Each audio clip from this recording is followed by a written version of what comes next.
William Lasante, author of Letter from the Grave. He's been featured on CNN. He's a New York Times, Wall Street Journal, Washington Post contributor, an amazing human being, an absolutely incredible photographer, world traveler. Here's William Lasante. William Lasante, thank you for being here. And where do we start? Honestly, author. You've done international consulting in the franchising and licensing worlds. You've negotiated licenses in over 64 countries. 64 and counting, yeah. And counting, yeah. All these things that you've done in your life. And here you are sharing with me all these things that you've expressed through photography, right? Yeah. And it's, to me, it's absolutely incredible that you've lived such a big life, because you have. Yeah. And all of that gets funneled into your creativity, into your art. Yeah. But one thing, go ahead. Go ahead. No, I'm thankful. I just, every day it continues to be a new challenge and a new experience. Yeah. Yeah. And one of those things that I really want to, start off with, because I think it kicked everything off for you, is Letter from the Grave. Honestly, this book, I've never read a book so fast. Like, it was just such an incredible read. And number one, it's an homage to your father, a tribute to your parents, and the trials and tribulations that they went through, starting in the era of Batista and culminating in Castro's rise and his takeover. The experiences that your father had, and seeing that through your eyes as a child, incredible. I can't even imagine how that formed the rest of your life. Yeah. And it could have gone a lot worse. I could have not been able to, my mother would not have been, if my mother had given up, which she pretty much gave up on herself, but if she had given up on us, we would have never been able to leave. And God knows what would have happened to us. I would have been part of the, Communist Party, youth, and God knows how many wars or how many, struggles I would have had without the opportunities of having to come to the U.S. and start a new life, basically, even though, without a father. But, my mother did serve as a parent, on many aspects served as a father too. So it just got us a new start. And I've been fortunate because I've always steer my life towards what I like to do. I've always been one that, and necessity is also plays a part, because you still have to make a living, you still have to earn an income, and you still, I've taken jobs on that, most people would not even consider, but, you have to do what you have to do to make a living. I mean, through college, I worked, 2 jobs just to help my mother out. And just through high school, actually, I started in high school when I was 15 years old selling shoes. And so you start, building up your backbone, if you would. And so, little things take you in different routes. I young enough, I went to move to California and did my own thing. Went to San Francisco for school, and then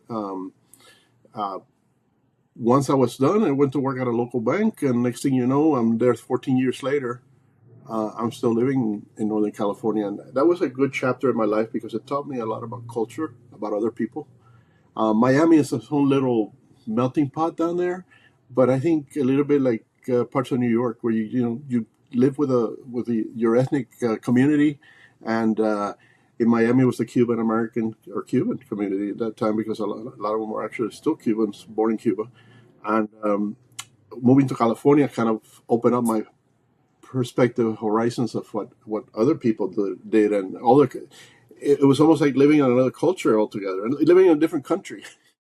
Well, and that's the thing, right? Like, when you're experiencing those different cultures and all that kind of stuff, you just want more.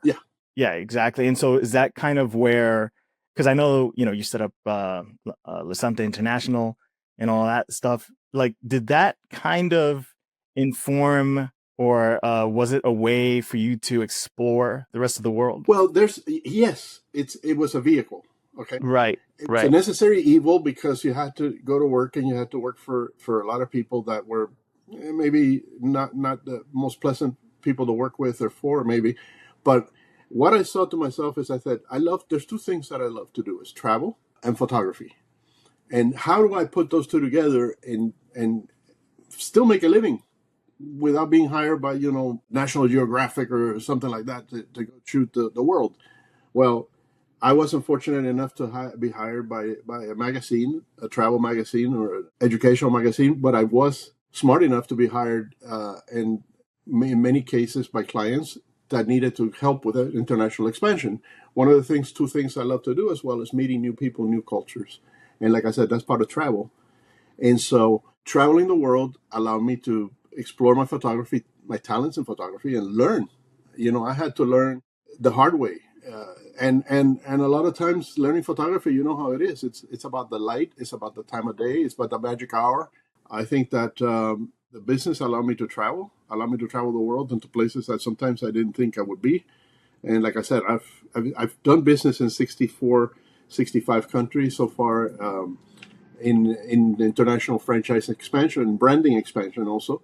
But I've traveled without, to probably, we noted it lately. The last time we noted it, my wife and I sat down on kitchen table, it was like 80 countries we named. Yeah. So the fact is that, and I've seen the good, the bad, and the ugly in the sense that, we've been to some places that are a little hostile as far as tourism is concerned and whatnot. And we've been to places that, just welcome you with open arms and just absolutely, I would live there. Basically, that's how wonderful it was.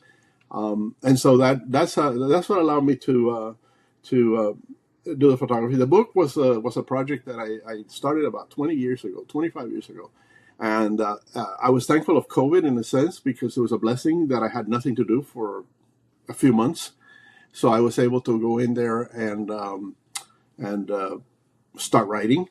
And then my wife's advice, she says, there's a lot of things, when you're 6, 7 years old, 5, 6, 7 year olds, which is those 3 years that, progressed through my parents' struggles.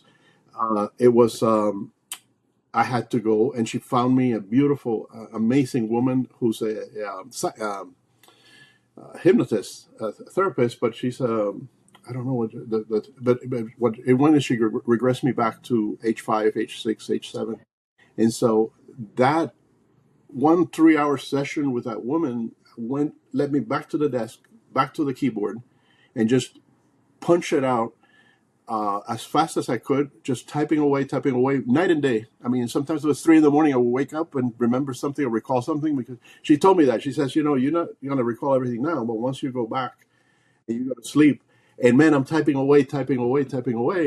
And the one thing that I did a webinar before publishing the book, and basically the webinar talked about not fluffy. Don't fluff your book. Don't fill it with stuff just to be able to make it 200 pages, Just tell your story, simple and easy, and get to the point.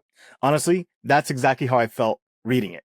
Yeah. It was, it's chock full of history, not just family history, but the history of Cuba and the struggles, tribulations, all that stuff that happened to the people. And it's fascinating because it was, like I said, you know what it felt like, William? It felt real. This was, you could see you there. We're seeing the world through your eyes, and it was, and your father's eyes, and it was fantastic. And yeah, so that whole thing about recalling or whatever, that's what it felt like. It felt like you were just pouring out all the things that you recalled from that time. You know what's funny? I'm going through the book, and the thing that jumped out at me, because that's how I view the world, right, is when you were talking about school, when you were a little kid and you weren't doing so great, and they kind of forced you to sit there with the English books and go through it and stuff like that. But the one thing that you were great at was art. Yeah. That's the one thing that just... I always had an A.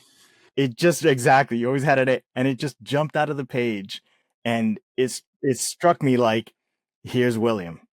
That's you. And art, as you say, it's an international language, just like music.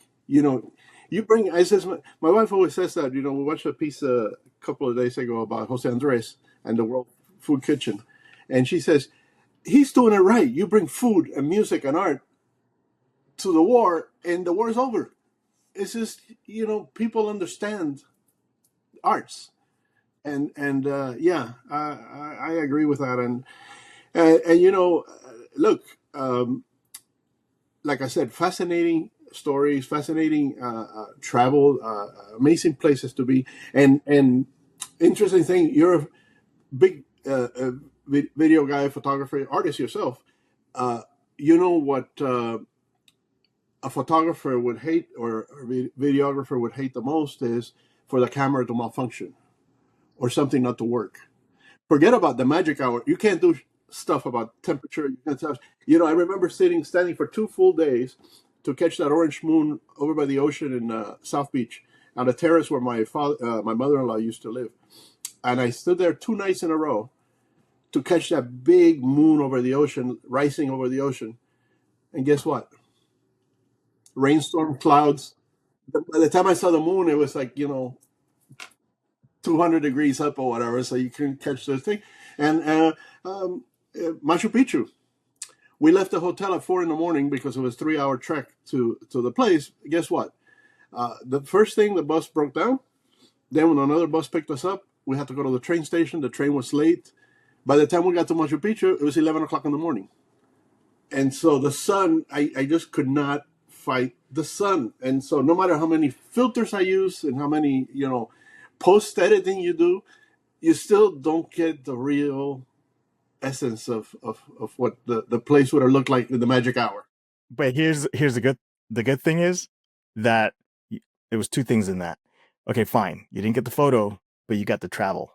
You got that experience. Oh, and that's the other thing. You working with all these international companies and everything that you've done, it's like not just for you, but for them as well. It was a journey of expanding horizons, right? It's like, not just for your clients, but for yourself. And that's the thing. When you're able to combine those things, something that you love with something that's a necessity for others, and you're able to like bring that together, it's beautiful. True. And look, the fact of the matter is that I get still have relationships with people that I brought into the business 30 years ago, 25, 30 years ago, and we're still friends, and now not only do I have a relationship with them, I have other things that they want to do, other projects they want to get involved with. They call me for advice. They call me for just the daughter's wedding to see, listen, the daughter, wait a minute, she's getting married already? The last time I saw her, she was 6 months old. And so, that kind of stuff. So you not only have I been able to travel, see the world, do my photography, get people into business and help them grow into an interesting business, but also made friends, lifelong friends. Lifelong friends. You've been gracious enough to share some photos of those friendships with me, and it's absolutely fantastic. It's like you set up these things at one point of your life, you don't know where that's going to lead to, and suddenly the world is opened up to you. People say, well, okay, yeah, it's all bed of roses. It's not. I've had people that, because they were not prepared, because they didn't understand franchising, because they didn't understand what the requirements of the product are, and they didn't follow the rules, and they didn't follow the process, and they didn't follow the system, and they ultimately went out of business. Well, guess what? They're still friends of mine. And you know why? Because they could hear it, what I was telling them to do, and they didn't do it. And they didn't do it. They didn't follow the system. They went out of business. And then all of a sudden, they're the ones that sometimes call me and say, you know what? You were so right. If we had done it just differently, it would have worked. And in some cases, they went into they bought a second or a third concept from me because they say, okay, now we're going to do it the right way. And I had friendships that I could think of in many places around the world that have a second and a third brand into their country, but they were basically continue to follow the system, continue to follow what they were told, how to grow their brand in their country, and yeah, that's also a good feeling moment for me when I hear that somebody's doing a pretty good job and they're happy with their decision. Well, as a coach, as someone who's bringing experiences to others that you've developed over how many decades? How amazing is that to actually put it there for someone else to pick up and run with? And when they do pick it up and you see the fruits of that, what an amazing feeling that must be. Well, and I always instill the same belief in my children. It's always, even when they were going through the process of college interviews and whatever, and choosing a career. Because, most people, I don't care what they say, most people, very, very few people know what they want to do. And most people figure it out like halfway through college or something and says, oh, yeah, I think this is what I'd like to do. And so my boys, I always said, follow your passion, follow what you do, and you will eventually hit it off. My son in New York's a videographer, and he does documentaries and whatnot. Man, he has two jobs: driving people at a clinic, at an older folks clinic at night, and then doing bartending in the daytime, and vice versa, and living in an apartment at New York, a two-bedroom apartment with five other people, and so he had to pay the price. But eventually, if you stick with it, if you do it, if you follow your passion, you're going to get to it. That attitude, because I'm assuming you had that attitude growing up. Was it your mom? Like, was it your mother that instilled that in you? Where did you find that attitude? You know what? In isolation, as a kid, there was a lot of lonely moments, and I had to kind of figure out to get out of that rut, to get out of that isolation, to get into meeting people, to get into, I was very much of an introvert when I was in school. If you look at, my high school yearbook, it's that, yeah, there's a lot of people that wrote nice things about me, but we had no friendships. I mean, I had maybe, right now I have two people that I know of that I still communicate back and forth on Facebook that were high school mates. And only because we just hung out after hours as well. But that's it. There's two people. I mean, my wife is the opposite. She was also an artist. She was a makeup artist, a cosmetologist. She did all the makeup for the stars in Miami during Miami Vice and Oh wow. Estefan. Yeah. She's also creative. So that's the blend with the two of us was that, that's why the impact of creativity. She would not block the children either. So that helped the fact that she's also an artist to a point. And so that's important to be able to allow your children to grow and bloom, in their own space And find their path in whichever way that they need to, right? Because sometimes it's difficult, and you as a parent, you've got to look at this and you've got to see the struggles and all that kind of stuff that they're going through, and you've got to hang back and you've got to let them spread their wings. Well, and it hasn't been, regardless of it, whether it's talent, whether it's their sexuality. I just don't understand when parents reject their children because they have a different feel for life, or I just don't understand that, because if you're a parent and you love your child, there's very little the child can do. Well, it's your blood, it's your genetics, it's your everything, Sure, right? sure. So, yeah. So But sidetracking here from photography to but parenting, you know what though? to parenting. Right. So here's the way I see it, William. It's all part of the same thing. It's a tree with all the branches. Mm-hmm. So your first experience leads off to your child, to your wife, to all those things that eventually make you and make them who they are. Yeah, correct. And look, I continue to have a bucket list, believe it or not. I mean, 80 countries later, and I still have a bucket list. And the fact is, when you go into a country or when you go somewhere, you travel for the first time, you try to grasp as much as you can, because you say, I don't know if I'll ever come back here. Okay? Who knows what happens? I mean, one of the examples is we went to Russia back in 2015 and had a wonderful time there, saw the sights, went to Moscow, St. Petersburg, spent 10 days in the country. Little did I know that maybe it would have been not possible anytime soon to go back there. But then there's places that we've been to, like Italy, like France, Spain, that we travel the entire country basically, and go back again and again and again, and just love the experience. And some places that you would say, they're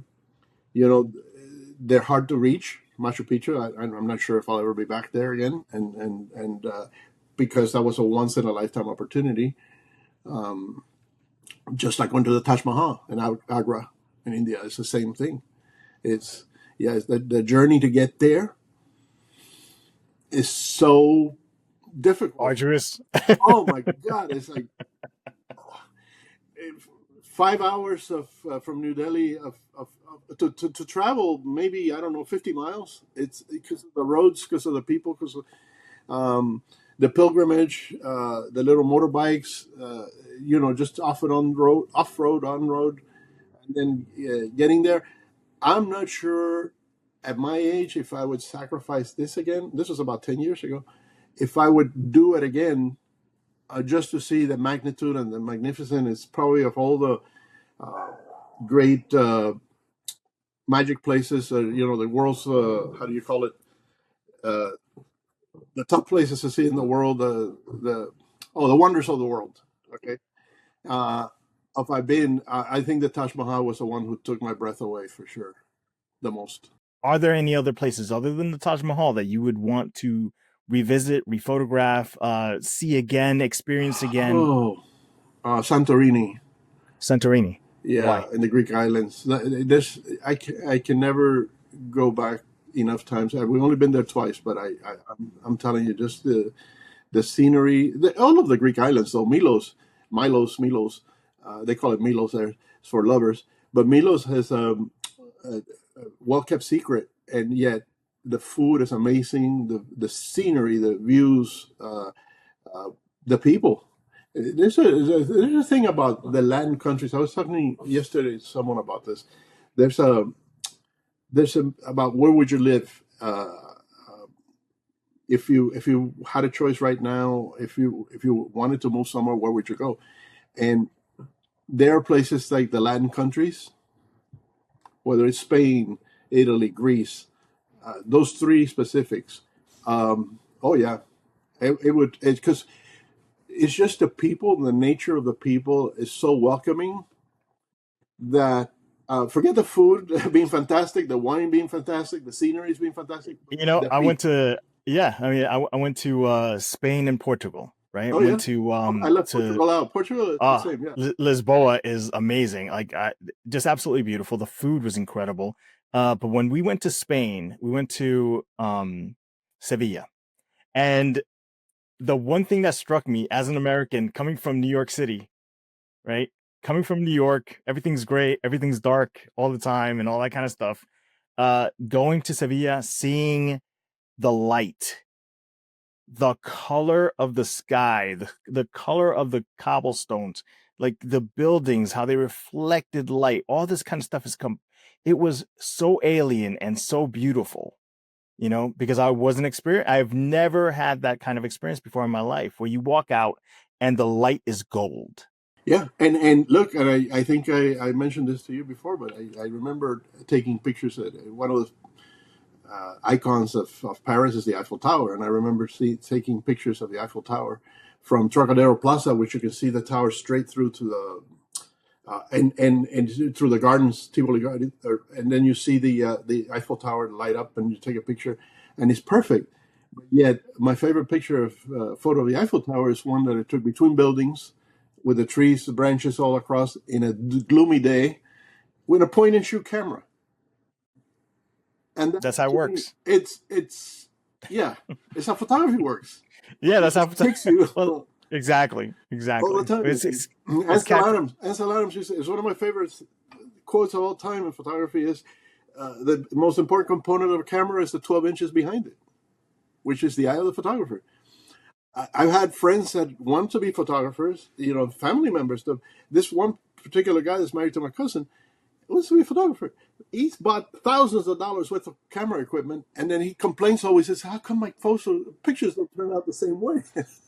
Because it's not about the equipment. It's not about the equipment. I know people who are the same way. They will spend thousands on videography stuff. Yeah. And my whole thing is, you know what? You know what the best camera that you have right now is?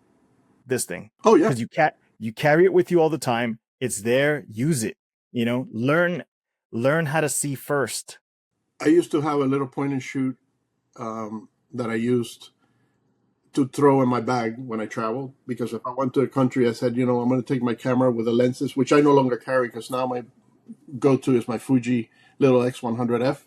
That's a real camera, makes you have the manual settings, so you learn how to really do photography.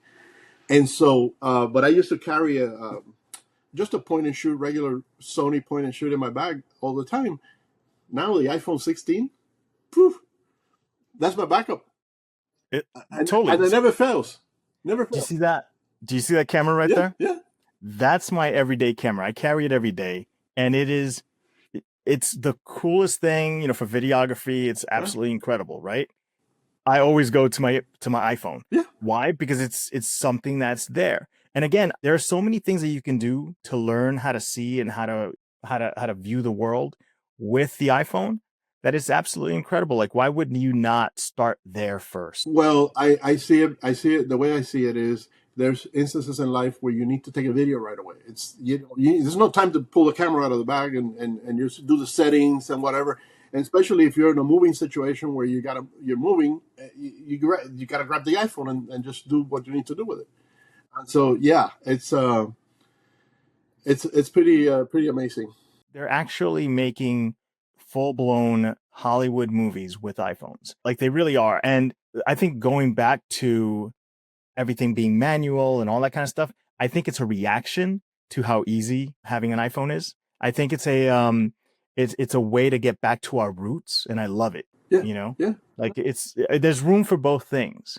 Well, and the truth is that there are times, like you say, there are times where you say, okay, you saw it. We went to Machu Picchu, you saw it. And I went up there and I saw it. And remember, there's a movie that they made a few years back, The Secret Life of Walter Mitty. And it was Ben Stiller, I think, that was the reporter. And Sean Penn was a photographer, world-renowned photographer. And he finally catches up with him because he travels around the world chasing this photographer. He catches up to him, and he's in a cave with snow all around it, magic camera, the magic lenses, looking at this white tiger. Excuse me. Looking at the white tiger, or searching for that white special tiger that never comes out. And once the tiger comes out of the cave, and he's like 100 yards away with a big lens trying to catch it, and he turns to him, Stiller turns to Sean Penn and says, "Aren't you going to shoot it?" And he says, "No, this is the time let's live this. You'll never see this again. So enjoy it, live it. This is for us to take right now." And it's sometimes, I have felt this way, precisely when I'm in a special moment, in a concert of a sort, and you see everybody's with their iPhone pointing with the lights and the cameras and videos. And I will sit there and not do it, only because I want to take the moment in. I want to take that song in. You want to be present. And William, I think that right there is the perfect place to end it. Thank you so much. I'm gonna go listen to some Benny Moré right now. Appreciate it. Hey, that's hey. I have a lot I can share with you. Awesome. All right, right, thanks, William. Hey, thanks for having me. Of course. Bye.